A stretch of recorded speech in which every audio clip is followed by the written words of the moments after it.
je vais vous lire un extrait de La Panthère des Neiges de Sylvain Tesson. Panthère. Le nom tintait comme une parure. Rien ne garantissait d'en rencontrer une. L'affût est un pari. On part vers les bêtes, on risque l'échec.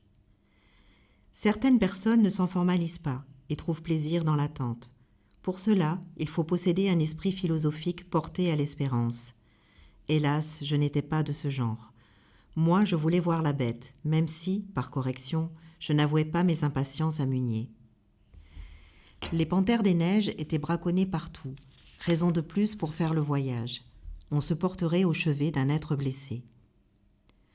Munier m'avait montré les photographies de ses séjours précédents. La bête mariait la puissance et la grâce.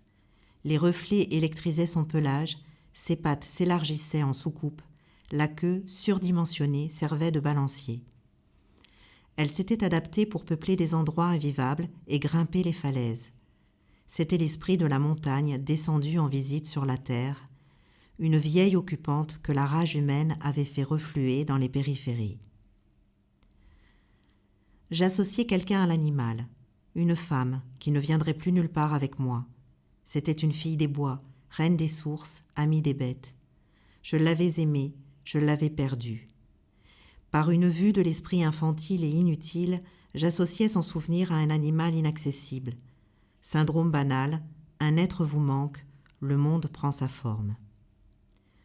Si je rencontrais l'animal, je lui dirais plus tard que c'était elle que j'avais croisée un jour d'hiver sur le plateau blanc. C'était de la pensée magique. J'avais peur de paraître ridicule. Pour l'instant, je n'en disais pas un mot à mes amis. J'y pensais sans cesse.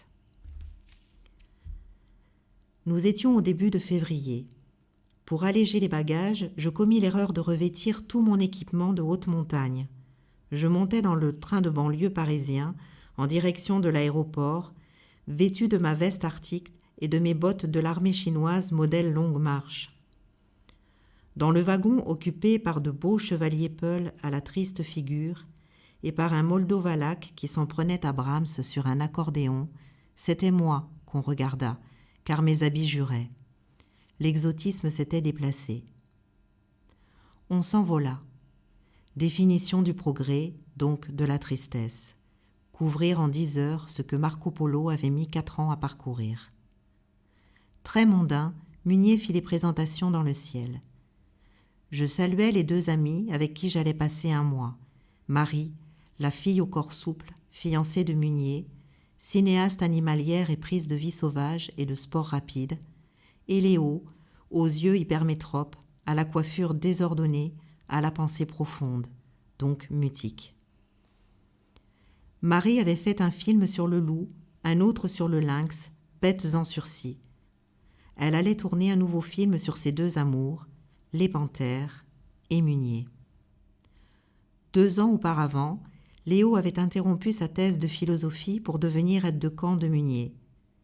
Au Tibet, Munier avait besoin de sautes-ruisseaux pour l'installation des affûts, le réglage de ses appareils et les longues soirées.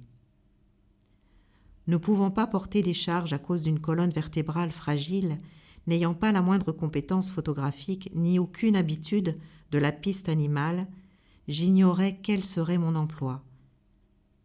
Charge à moi de ne retarder personne et de ne pas éternuer si la panthère se montrait. On m'offrait le Tibet sur un plateau. Je partais chercher une bête invisible avec le plus beau des artistes, une louve humaine aux yeux lapis et un philosophe réfléchi.